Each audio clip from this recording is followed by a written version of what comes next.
Chapter 8. Someone at the window. In the morning, we take a taxi to the bus station that takes us to the town of our destination. I am tired. I only got to sleep a few more hours, maybe 5 hours in total. The seats of the passenger van we are in are so uncomfortable. The tickets were relatively cheap, so I can't expect much. My back is definitely gonna hurt once we get to the next hotel. We arrive at the hotel we'll stay for the rest of the trip. It's small compared to others, but this is a small town, and I doubt many people come to vacation in Miyawatlan. Some are businesses and some are houses, with the business having curtained doors instead of regular doors. Most of them are simple squares and rectangles made of concrete, and either 1 story or 2 stories high. A few of them have old and rusty metal sheds on the roofs. The hotel is cream green and all concrete, covered with a year worth of dust. My room is fairly small. Big enough to fit a bed, a 32-inch TV, and a bathroom with a toilet and a shower, which is more than I need. I assumed we were starting work today, but when I asked him about the schedule again, Michael said he'll let us know if he needs anything. In a way, it's nice because I'm stuck doing nothing, but also annoying because I'm stuck doing nothing. When I called Michael to let him know I was heading downtown to get something to eat, his phone sent me straight to voicemail. I'll go regardless, and he better not expect me to be available at the snap of his fingers. I will be needing a companion though. What are you doing? Yes, I'm hungry. I'll be in the lobby. Give me 5 minutes. Also, I need to tell you something. Okay. Tell me something? Did she also dream about killer turtles? No, it can't be that. I can't make that mistake again. I should even mention my dream. I put on a plain blue shirt and a pair of skinny jeans that fit better than my other ones. Samantha comes out of the elevator into the lobby. She has a new hairdo. I do not know how she managed to do all of that in a couple of hours. There's at least 100 braids. You look very nice, I say. You look, she says and proceeds to check me out. Like you need to buy new jeans. Are they really that bad? Who cares? Not like you have enough time here to find people who care. What do you mean? That there are people who care less and look worse. Plus, we need to get out of here in case Michael is around. I don't want him to tag along. She pulls me by my arm and leads me outside. We head downtown, and she pulls me into an alley that looks deserted, dismantling the hope we were gonna get food. Other than a stray black dog and a guy pulling a few goats by a rope towards a grass field at the end of the road, there is not much around. Why are we here? Samantha asks, pushing me against an old adobe house. What do you mean? Don't you work with Michael? I have to confess something. Okay, I say hesitantly and pull away from her a little. Don't be dramatic. Aren't you about to tell me something pretty darn dramatic? Well, yeah, kind of, but it's not that bad, at least I don't think. She pulls my shirt by my shoulder, towards the door of the old adobe house. And you are telling me not to be dramatic? I say snobbishly. I guess. She rolls her eyes, lets go of my shirt, and whispers. I am not a reporter. I met Michael one day before we met you at that Taco Bell. But he is a reporter, right? That's what I thought, but I saw something sketchy last night. I don't know if anything he has said so far is true at all. What do you mean? What did you see? I asked nervously. Do you sleep with the light on? Not usually, why? I say and my temples start tensing up, trying to guess where this is going. Yesterday, Michael was trying to break into one of the rooms, the only one with the lights on. He was with this very sketchy woman. I watched them for a few minutes, and the woman was doing some sort of smoke ritual with a cup or bowl or something. It was sketchy as hell. I did not know it was him first, but when he saw me walk by, he was startled, which made me pay more attention until I recognized him. I did forget to turn the light off last night, I say anxiously. And I heard someone outside. Are you sure it was him? I'm sure it was him because he came out to meet me into the lit parking lot, but the woman went somewhere else cause I did not see her after. Why would he try to break in though? For what? And he said he saw a rabid raccoon, that was his excuse. Then he said I needed to get back to the hotel and he pulled me by the hand. By my room window, you said? Yes, as if I hadn't clearly seen the woman's face with the light from the window. What would he even be doing by my window? And with someone we don't know, this is more than I asked for, very confusing. How did Samantha see any of that? What if she is more involved than she is making it seem? What were you doing out at that time? I ask her sternly. I made the mistake of eating the rest of my food as soon as I got to my room and I needed to walk it off. You don't think I don't know what to think. I interrupt. I did hear someone outside slamming my window, but how do I know it was not you, and now you're trying to blame Michael? She starts tensing up, but then lets loose. Yeah, I get it. I'd be as doubtful if I were you. How did you know it was my room? I ask. I didn't. Once I went to bed, I kept thinking about it and remembered you are on the first floor. That's why I asked about the light. I wasn't sure until right now when you told me. Yeah, but why would he want to break in? Trust me, I want to know as much as you do, she says and looks to the main street, where a woman holding the hand of a little boy passes by. So going back to my first question, why are we here? Why did he tell you we are here, I should ask? No, why are we here? You tell me first. I asked slowly. Okay, I don't know. All I know is what we discussed in that meeting, which wasn't really a meeting. You said you met him the day before I did? She sighs. All right, here we go, but you have to trust me, I am not lying to you. I just haven't told you everything. You should have started with that. By telling me everything from the beginning, I say annoyedly. But then you wouldn't have trusted me. You are literally explaining how manipulation works. How am I supposed to trust you? You are right, she sighs. But listen, be open-minded, please. I am not a reporter because I am a waitress. She lowers her voice back to the whisper that started our conversation. I was not the one originally coming here. It was some blonde girl Michael was meeting when I was working. I kept overhearing them talking about a trip to Mexico. They were laughing and she seemed excited the whole time it took them to eat their breadsticks, but when I brought their plates, the girl looked mad or scared, or mad and scared. She got up and left. I was the first person to see him after she left, so he offered me the position on the spot, just like that. I was kinda taken aback, but the more he talked, the more I was convinced. Did he tell you why she left? Did you even ask? He said it was about some interviews she wasn't comfortable with, but now I'm thinking there's more crap he refused to tell. I'm thinking he was avoiding the same reaction, like that other girl had. You guys made it seem like you've been working together for a while. I did not, he did. He told me right before you got there that day that I was supposed to say we had been co-workers for a while. What? And you went along with it? I should have backed out then. That was weird enough. No wonder why you didn't want to talk much that day. Yes. And why I didn't want to hang out yesterday. I was afraid I would tell everything. I then realized I'm a good liar once you cornered me, but look where we are now. If you are calling yourself a good liar, why should I believe you? I asked, concerned. What would be the reason to make that up? I don't know, to help Michael do something? You know what, you don't have to trust me, but neither should you trust Michael. I thought it was a little white lie and he was actually a freelance reporter, but now he's not even around, she says and checks out her surroundings nervously. We should get back to a more busy area. It is kinda creepy with all these abandoned houses. Wait, I have so many questions. What did you guys talk about? That was it, it was 10 minutes at most. As I said, I was doing a shift when that happened. I thought I was meeting him alone the day you and I met. He pretty much ambushed me. Let's say I believe you, I say and pause. What's the reason behind all of this? I don't know, she exclaims and slams her hand on her legs, catching herself again and lowering her voice. You gotta help me here. What else did he tell you we are here for? He said interviews, I say, not knowing how much to share. Samantha stares, lifting her chin, expecting to hear more. Come on, you gotta trust me. I already told you everything, but I also need to know. It's not only you who could be in danger. I am scared for myself too. Okay, but only because your story is too elaborate to be fake. Or is it the other way around? If it's too elaborate, it's fake? All I know is that I told you the truth. What's all you know? Okay, I say hesitantly. We are supposed to find out about a tradition. Let me go back. I am originally from here, and I posted a story about this tradition, and it went kinda viral. That's when Michael comes in, saying his network is interested in doing a full story, but needs me. Why would he need you? That's not usually how those vultures work. Trust me. They want everything for free. Especially if it's only interviews. They take all the credit for themselves. Well, he said he was only paying expenses first, but then promised to actually pay me. Plus, why would he need you too in that case? You are right, she says and chuckles. All of it might be a lie if my suspicions are right. What suspicions? He wants our organs or some black market crap like that. Holy guacamole! You think so? I stare at the light post by the road, wondering how likely that is.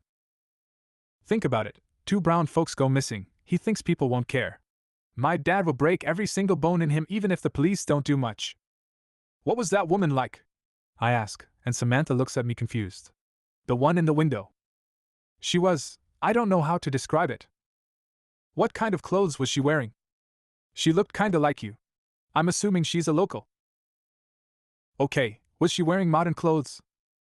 No, yes, no, I don't think so. She wasn't styling if that's what you're asking. Did you see anything else? That smoking cup I told you about, and she was wearing a headscarf. What would he be doing with one of the locals? And what is he doing right now? Shouldn't he be wanting to get his interviews done? Almost as if that's not why he brought us here. And he seems to know his way around the area already. Look what I ran into! A voice echoes behind Samantha. What are you two doing here all alone? Samantha's eyes widen in shock because we both know who owns that voice.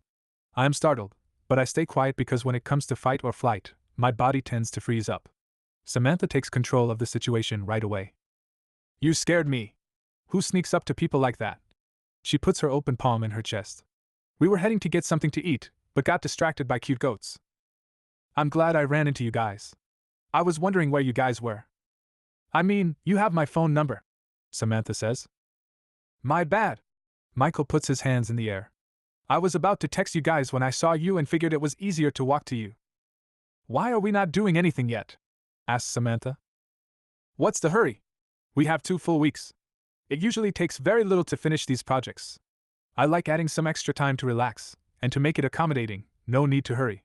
So relax? Samantha looks at me worriedly, raising her eyebrows. Without moving her head, she looks back at Michael.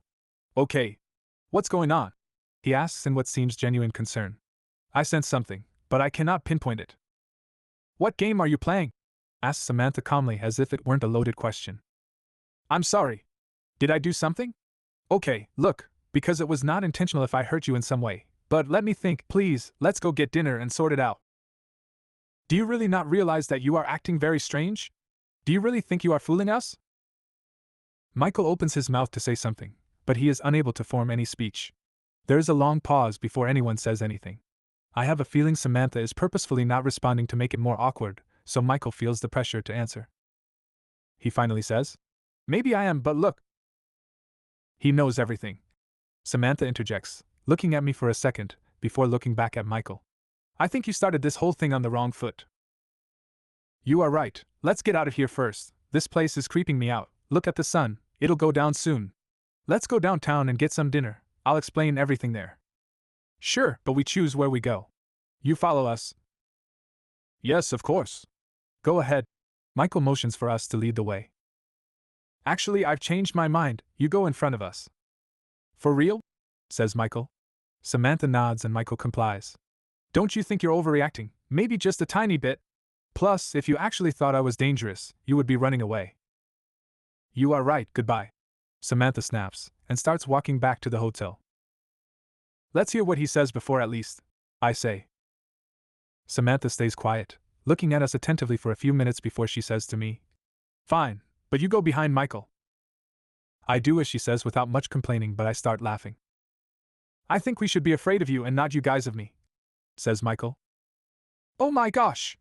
Can we keep walking without much talking, unless you want me to pack all my things and leave? Okay, all I'm saying is this is unnecessary. It is necessary, better safe than sorry. Pepper spray first, apologize later, like Granny used to say. Jesus! Okay then, Michael says and hurries up. 10 minutes later, as soon as we reach the main road, and the sidewalk is full of people, Samantha loosens up and starts walking by us instead of taking us hostage. This looks welcoming, she says and goes to a set of tall wooden gates. It is surprisingly a nice place. From the outside, one wouldn't guess that this jewel is in the middle of town. This building has got to be at least 100 years old. The architecture looks expensive for the current time. I assume at the time the rocks that make up its walls were most likely the cheapest way to make a sturdy building. The sun has gone down, and the lights have been turned on. The building has been updated for the looks of the fountain in the middle of the terrace, which consists of several giant, porcelain, glossy, red mushrooms and some wandering gray, marble gnomes surrounded by tables. The tables that don't lack a roof have a pot of red poinsettia flowers instead of an umbrella. Well, Samantha states flatly, looking at Michael as he sits across from us. Michael looks at me and back at Samantha, but doesn't say anything. And you want me to think you are not acting odd? I'm just gathering my thoughts, more like coming up with a new lie. Michael takes a big breath before sighing.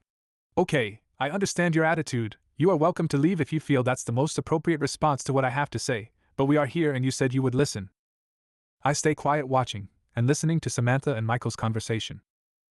There is no network backing us up, he continues. What? Samantha says, shocked. I don't know why I'm acting surprised when I had already assumed that. I know, I'm a nobody trying to make something of myself. I am using my savings to fund this trip.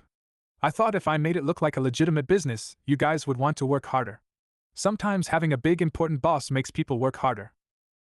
Funny you mention that because we have been wondering quite the opposite. That was my thought at the beginning. Now I'm having trouble finding transportation, and everything is in Spanish. I should have rented a car, but 2 weeks seemed like too much money. I should have rented it to avoid all this mess. Seems like you should have asked for help from someone that spoke both languages, Samantha says while laughing and looking at me. Seems like it, he says disappointedly. Why didn't you do the obvious? Asks Samantha. You know that's what makes us not trust you, right? I don't know, you are right, I don't know. Michael looks away and stares blankly at the fountain to his right. I should have come clean yesterday, but I was scared of being seen as a failure. Samantha and I keep exchanging looks without saying anything. I have no idea how to respond. I don't really want to say it's okay just for comfort, because it's not okay. Actually, I should have started with the truth from the beginning. Maybe that way I would have avoided all of this drama. Are you kidding me? Samantha raises her eyebrows, looking annoyed and readjusts her posture on the chair. All this drama that I caused, Michael says, trying to retract from what he said. Yes, you did. Whether you want to accept it or not, all this would have been avoided had you been honest. Even if we had rejected your idea, it is better than fooling people about who you are not. Yes, you are totally right, it is, and as much as I would like to take everything back and redo it the way it needed to be done, I do not have the power to do so. We are right here under all these circumstances, and yes, it is all my fault. I know it is a lot to ask, but I would really owe you guys if you could help me finish the project. Samantha looks at me uncertainly, and I shrug. I do not believe I have the proper personality to confront or take charge in a serious conversation unless everyone else is as lost as I am. I mean, I don't know what to think, states Samantha with a tint of disappointment in her face. I mean, yeah, I understand where you are coming from, but I don't know if I'm okay with coming as a joke. Ouch. Thanks, grunts Michael. You know what I mean. I get it, and I understand you not wanting to Conti. Oh yeah. Samantha lifts up her hand and snaps her finger rapidly several times. What was that about, yesterday, outside, late last night, behind the hotel? Is it true that? I start to say, but Samantha shushes me. Let him explain, and we'll ask questions after, she says without taking her stare off Michael. I don't think there's anything to add other than what you saw. What did you see? He states, but continues talking after Samantha silently stares at him. But I will gladly tell you my side of the story. He looks up at the ceiling and then back at us, frowning. There's nothing to add though. It was pretty much that raccoon the lady was scaring away with some type of repellent. Only the second time I've seen a raccoon in my life other than at a zoo. I don't know how that works. Why were you so scared as soon as I got there if it was fine when it was only the two of you? That's the thing with this animal. It was following me very oddly when the woman approached me, telling me that I shouldn't let it get close. I wasn't worried at first, but after she came back, she had this smoke. I'm assuming that's what it was. He closes his eyes halfway and looks up. She did chant around me for a few seconds, which was sort of strange, but that was it. And even more oddly was that the raccoon went running as soon as she finished with the chanting. That's kinda stupid. Is that really what happened? Asked Samantha, closing her eyes. I'm tired. You know what? I don't get it. I just don't get it. Why can't life be simple? Samantha looks at the ceiling, then back at Michael in disbelief. Why do I always have to be trying to complete this puzzle? No one told me I'd be handed with every person I meet, so exhausting. My parents, I barely know why they had me, they didn't even seem to have wanted any kids. Every boyfriend I've had, they have turned out to be idiots. Why are humans not predictable? We tend to hide our flaws and lie to make people like us more, to deceive people into thinking we are more than what we really are. Michael is the one staying quiet this time. His mouth is half open. He closes it and mumbles something. He looks at me and quickly down at the table, refusing to glance back at Samantha. What the hell am I doing? She says, her eyes reddening a little. What is wrong with me? Gosh. She sits up and throws her purse on her shoulder. I can't do this. I'm too old for this. She abruptly gets up and walks out of the restaurant, running intermittently. Michael looks at me and shrugs. He lets out a very loud sigh that transforms into an awkward laugh. Women, am I right? Who can understand them? Seriously? For how long have you been married? I ask him disapprovingly. I get up to follow Samantha. What? What's that supposed to mean? He asks while standing up in his chair. I don't think she's mad at you, but there's definitely something going on. You don't bail just like that and assume there's something wrong with the other person and not you. He sits down right away, looking confused. A big smile stamps his face when he sees the waiter bring the plates of food. I run back to the table. You got this, right? I say while lifting the quesadilla I ordered in the air. Thanks, I say, and run out awkwardly. I look both ways, trying to remember what way Samantha turned. The darkness has engulfed the streets, making it difficult to see past a couple blocks. The yellow haze showering every surface of street life makes it difficult to see the differences in the color of the clothing people are wearing. I don't recognize her in any of the people. I assume she's on her way to the hotel. I walk on the sidewalk of the main street that takes us straight back. Most of the businesses on this street are retail stores that are closed at this time of the day. I feel less brave after I leave all the restaurants behind. More than half of the doorways are missing a light bulb, and I feel the urge to run every time I go past one of them. I run faster when I see the dark alley, and I feel my hand being yanked into the dark against a wooden door. I pull back and start slapping my perpetrator until I feel my wrists being trapped by two sturdy hands. Stop! What is wrong with you? I yell back, recognizing Samantha. It's me, Samantha. I know, she yells back, letting go of my wrists. I didn't intend to start a fight. What are you even doing? I ask. Nothing, waiting for you to find me. How was I supposed to know that? Samantha mumbles something unrecognizable. What was all that about, back at the restaurant? Oh yeah. I thought you had realized my plan, but apparently not. What are you talking about? What plan? I was acting. Well, you didn't say you were going to. I complain. I had no chance. Holy God. I think you broke my shoulder. I'm sorry, you could have called my name instead of pull me aggressively, you know. I know, sometimes I do things without thinking much. I am sorry. Good thing you are shorter, otherwise my face would have been the target, she says and lifts her arm up. I'm not that worried. I've had worse. I have two sisters, she admits. The street lights do not make it into the crevice that makes up the deep doorway, but the traffic is busy enough to lighten our faces every 15 seconds. Are you sure you are okay? I ask and move my hand towards her, when I notice she's still massaging her shoulder. Yes. She gives a fast slap to my approaching hand. Anyway, the second part of my plan is to spy on Michael. Oh, I see, so that's why you wanted to get away from him. Yes, that's all I could think of to convince him to leave me alone and not try to find me. Oh, okay. I'm sorry again. I'm starting to feel really bad about it. You really okay?